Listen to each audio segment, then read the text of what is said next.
تبرکات نبویہ سے فائدہ اٹھانا بالکل درست ہے۔ نبی کریم صلی اللہ علیہ وسلم کے آثار سے تبرک حاصل کرنا درست ہے۔ مثال کے طور پر کسی خوش نصیب کو حضور اکرم حضرت محمد مصطفیٰ صلی اللہ علیہ وسلم کا پہنا ہوا کپڑا یا جوتا مبارک مل جائے، یا آپ کا بال مبارک مل جائے اور وہ اس کو اپنے پاس رکھے اور اس میں برکت سمجھے، یہ درست ہے۔ اسی طرح کسی جگہ نبی کریم صلی اللہ علیہ وسلم کا نماز پڑھنا یا بیٹھنا ثابت ہو تو اس جگہ نماز پڑھنا یا بیٹھنا یا اس سے برکت حاصل کرنا جائز ہے۔ یہ شرک یا بدعت یا ناجائز نہیں ہے۔ اسی طرح کسی صحابی یا بزرگ کے آثار سے تبرک حاصل کرنا بھی درست ہے، لیکن اس میں احتیاط ضروری ہے۔ تبرک حاصل کرنے میں اتنا غلو نہ کرے کہ شرک کی حد تک پہنچ جائے یا اس کو فرض واجب سمجھنے لگے یا اس کی اس قدر ترغیب دینے لگے جیسے فرائض اور واجبات کی دی جاتی ہیں۔ یہ یقیناً غلو ہوگا جس کو ممنوع قرار دیا جائے گا۔ اب میں آپ کے سامنے وہ روایات ذکر کرتا ہوں جن سے اس کا جواز معلوم ہو جائے گا۔ حضور صلی اللہ علیہ وآلہ وسلم سے تبرک حاصل کرنا صحیح بخاری میں ہے۔ ایک صحابی ہیں، حضور صلی اللہ علیہ وسلم کی خدمت میں حاضر ہوئے اور عرض کیا، یا رسول اللہ صلی اللہ علیہ وسلم، میری نظر کمزور ہو گئی ہے، جب بارش ہوتی ہے تو اس وقت میرا مسجد میں آنا دشوار ہوتا ہے اور میں گھر میں نماز پڑھ لیتا ہوں، تو آپ سے درخواست کرتا ہوں کسی وقت میرے گھر تشریف لائیں اور تشریف لا کر میرے گھر میں 2 رکعت نماز پڑھ دیے، 2 رکعت نماز پڑھ دیجئے، آئندہ میں اسی جگہ نماز پڑھوں گا۔ حضور اکرم حضرت محمد مصطفیٰ صلی اللہ علیہ وآلہ وسلم نے ان کی درخواست کو قبول کیا اور ان کے گھر تشریف لے گئے، اور ان کے گھر میں 1 یا 2 گانا پڑھا۔ ظاہر ہے کہ حضور صلی اللہ علیہ وسلم کے نماز پڑھنے سے قبل بھی اس صحابی کے گھر میں نماز جائز تھی۔ وہ صرف حضور اکرم حضرت محمد مصطفیٰ صلی اللہ علیہ وسلم کی اور آپ کی نماز کی برکت حاصل کرنا چاہتے تھے، تو حضور صلی اللہ علیہ وآلہ وسلم نے ان کی درخواست پر نکیر نہیں فرمائی بلکہ قبول فرمائی۔ پس یہ واقعہ آثار صالحین سے تبرک حاصل کرنے کی بہترین سند ہے۔ اور اسی طرح وضو کے پانی سے تبرک حاصل کرنا۔ صحیح بخاری میں ہے، صلح حدیبیہ کے موقع پر عروہ بن مسعود ثقفی، جو اس وقت کافر تھے، بعد میں مسلمان ہو گئے تھے، انہوں نے اپنا مشاہدہ بیان کیا ہے کہ جب حضور اکرم حضرت محمد مصطفیٰ صلی اللہ علیہ وآلہ وسلم وضو فرماتے تو صحابہ کرام رضوان اللہ تعالی عنہم اجمعین آپ کے وضو کے پانی پر جھپٹتے ہیں اور اپنے ہاتھوں پر لیتے ہیں، اور اگر منہ مبارک سے لعاب یا بلغم پھینکتے ہیں تو وہ بھی اپنے ہاتھوں پر لیتے ہیں۔ صحابہ کرام کا یہ عمل اور حضور اکرم حضرت محمد مصطفیٰ صلی اللہ علیہ وسلم کا ان کو نہ روکنا، یہ تبرک حاصل کرنے کی مضبوط دلیل ہے۔ اسی طرح بال مبارک سے تبرک حاصل کرنا، صحیح بخاری اور صحیح مسلم میں ہے کہ حجۃ الوداع کے موقع پر اعمال حج سے فارغ ہونے کے بعد آپ صلی اللہ علیہ وسلم نے اپنا سر منڈایا اور حضرت ابو طلحہ انصاری رضی اللہ تعالی عنہ کو بال دیے اور فرمایا کہ صحابہ کرام میں تقسیم کر دیں، تو یہ بھی تبرک حاصل کرنے کی دلیل آ گئی۔ اور اسی طرح صحیح بخاری میں ہے، مشہور تابعی محمد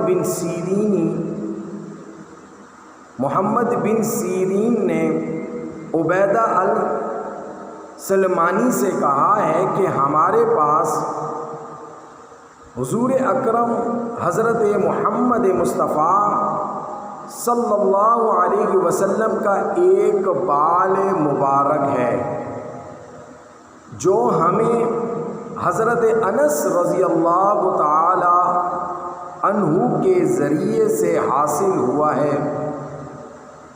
حضرت عبیدہ نے یہ سن کر فرمایا کہ ساری دنیا کی دولت سے اس کو بہتر سمجھتا ہوں، یعنی اس بال کو ساری دنیا سے بہتر سمجھتا ہوں، اور کیوں نہ ہو، اور بہتر ہی ہے کہ میرے پاس حضور صلی اللہ علیہ وسلم کا بال مبارک ہے۔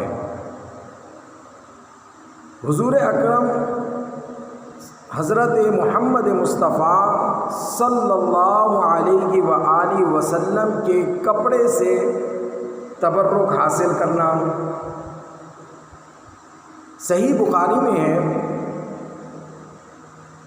حضرت اسماء بنت ابی بکر کے پاس حضور اکرم حضرت محمد مصطفیٰ صلی اللہ علیہ وسلم کا جبہ تھا، جس کو حضور اکرم حضرت محمد مصطفیٰ صلی اللہ علیہ وسلم پہنا کرتے تھے، اور حضرت عائشہ رضی اللہ تعالی عنہا کے توسط سے ان کو ملا تھا۔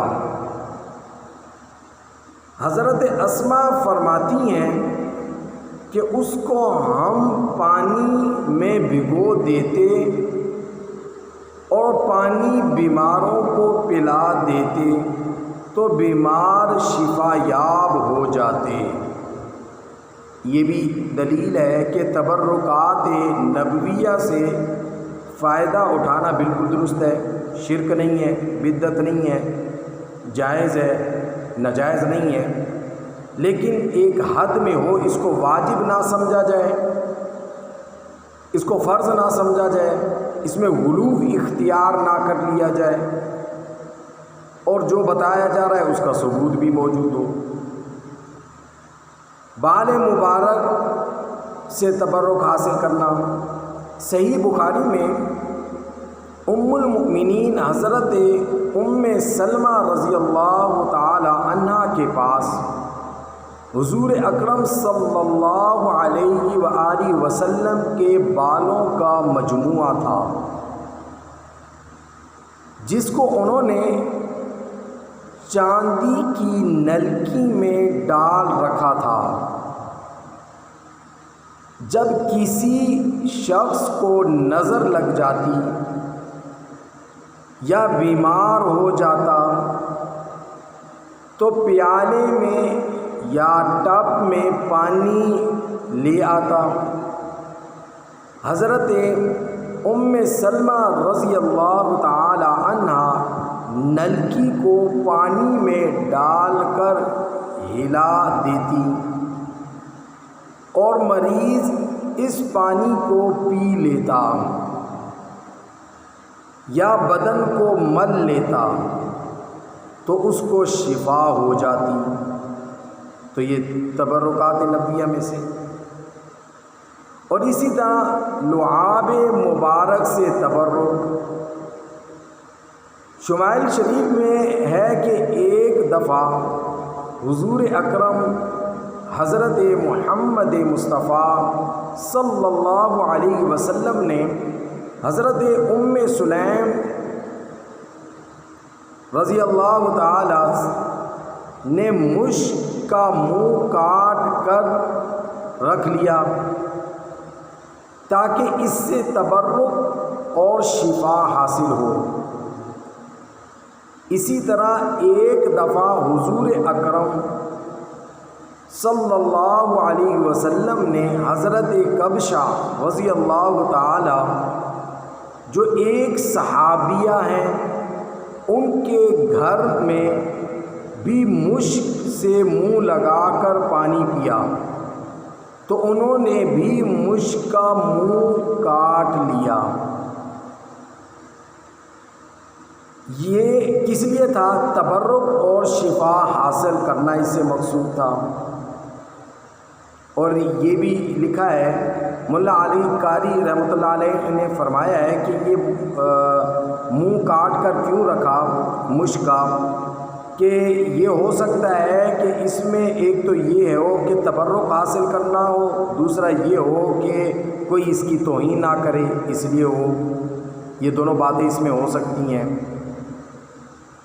یعنی اس کی بے ادبی نہ کرے اور اس مشک کی جو ہے اس کی کوئی جو ہے بے ادبی نہ کرے یا ناقدری نہ کرے، اس لیے ایسا کیا ہو۔ دونوں باتیں ہو سکتی ہیں، تبرک حاصل کرنا بھی مقصود ہو سکتا ہے۔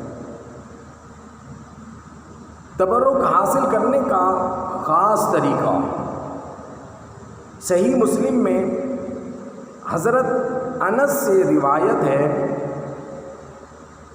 کہ جب حضور صلی اللہ علیہ وآلہ وسلم صبح کی نماز ادا فرما لیتے تو مدینہ منورہ کے گھروں کے خادم حضور اکرم حضرت محمد مصطفیٰ صلی اللہ علیہ وسلم کا تبرک حاصل کرنے کے لیے برتن میں پانی لاتے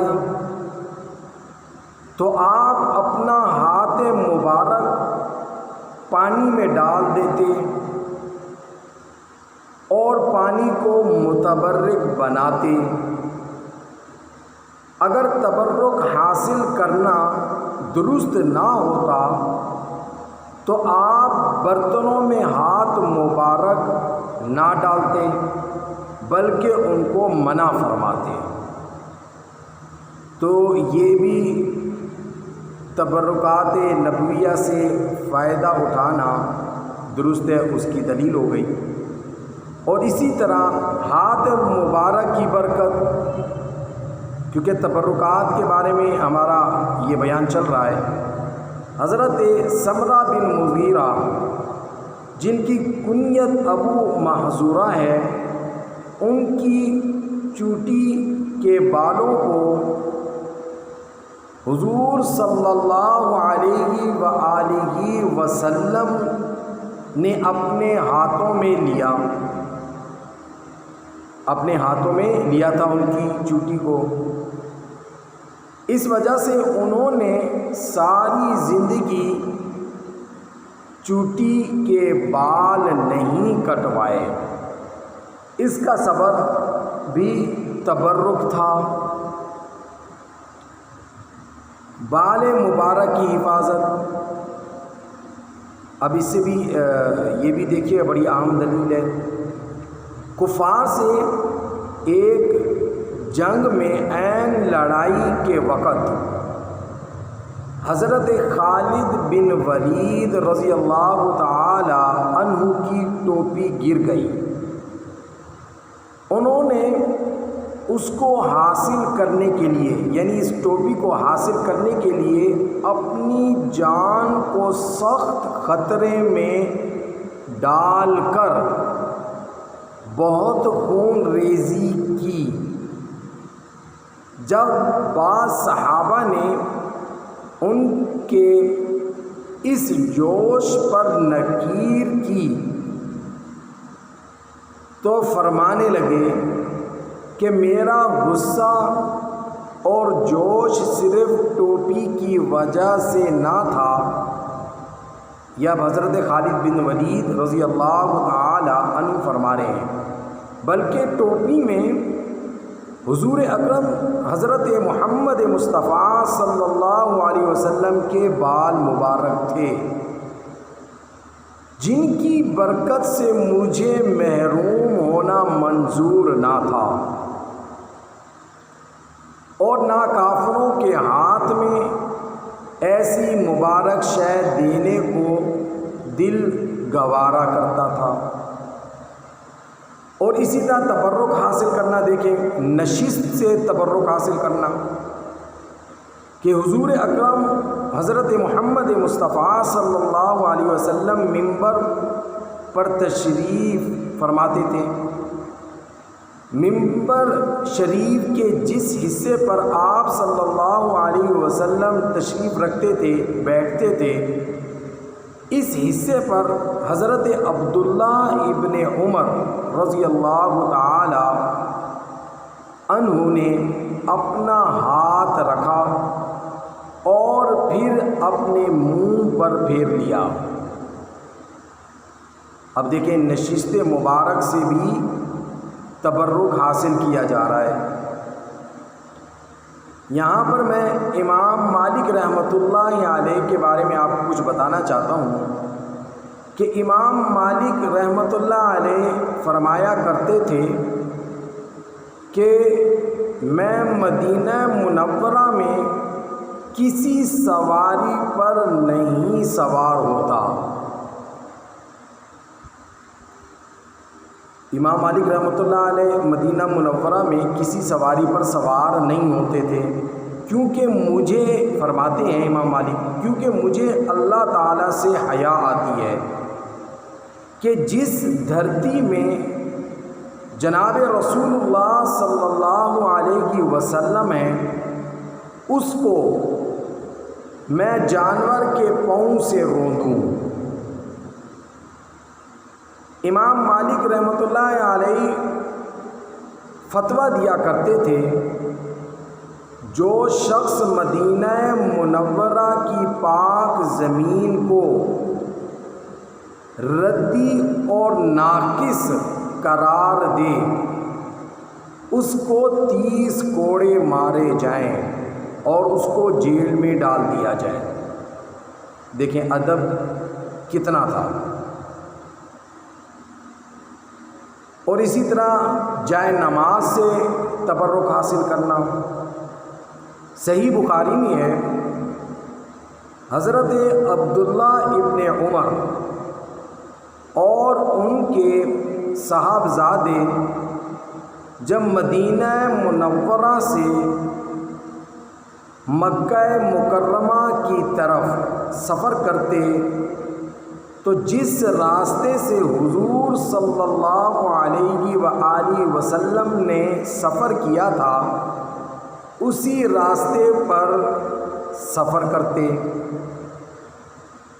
تو جس راستے سے حضور صلی اللہ علیہ وسلم نے سفر کیا اسی راستے پر سفر کرتے، اور جہاں جہاں حضور اکرم حضرت محمد مصطفیٰ صلی اللہ علیہ وسلم نے پڑاؤ فرمایا، رات گزاری، وہیں پر پڑاؤ کرتے تھے اور وہیں پر رات گزارتے تھے۔ اور جس جس جگہ حضور صلی اللہ علیہ وسلم نے نماز ادا فرمائی، جس جس جگہ پر بھی، اسی جگہ کو متعین کرنے میں مبالغہ اور کاوش سے کام لیتے اور اس کے حدود متعین کرتے، سڑک سے اس کی دوری بتاتے، کسی درخت سے اس کا فاصلہ بتاتے، کسی ٹیلے سے اس جگہ کا قرب یا بعد بیان فرماتے۔ ان حضرات کا یہ عمل تبرک حاصل کرنے کی واضح دلیل ہے۔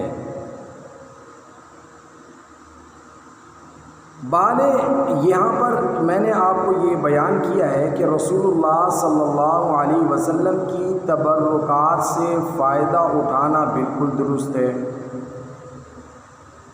جائز ہے، لیکن یہ خیال رکھنا ضروری ہے کہ غلو نہ کر جائے بندہ، حد سے تجاوز نہ کر جائے، واجب یا فرض نہ سمجھنے لگے، پھر یقیناً یہ بات غلط ہو جائے گی۔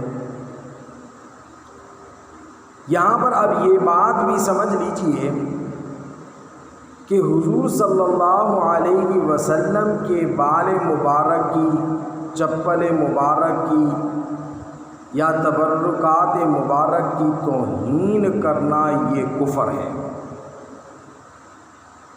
حضور صلی اللہ علیہ وسلم کے آثار سے تبرک حاصل کرنا جس طرح ایک سعادت ہے، اسی طرح آپ کے آثار کی بے ادبی اور بے اعتنائی انتہائی درجے کی شقاوت بھی ہے۔ فقہائے کرام نے لکھا ہے کہ بے ادبی سے حضور صلی اللہ علیہ وسلم کے بال کو شعیر یعنی تصغیر کا صیغہ ہے، جو کسی چیز کے چھوٹے یا حقیر ہونے کو بیان کرنے کے لیے بولا جاتا ہے۔ کسی شخص نے ایسا کیا، شعر بال کو کہتے ہیں عربی میں، اور شعیر یہ جو ہے تصغیر کا صیغہ بن جاتا ہے اس کا۔ اگر کسی نے ایسا کیا حقارت سے، بے ادبی سے، تو وہ شخص کافر ہو جائے گا۔ لہذا جہاں تبرک حاصل کرنا جائز ہے اور اس کا فائدہ بھی ہے، لیکن وہیں پر رسول اللہ صلی اللہ علیہ وآلہ وسلم کی کسی تبرک شدہ چیز کی بے حرمتی کرنا، بے ادبی کرنا، اس کی توہین کرنا یہ کفر ہے، تو اس سے بچنا لازم ہے۔ تو اللہ رب العزت مجھے بھی اور آپ کو بھی اس پر عمل کرنے کی توفیق عطا فرمائے۔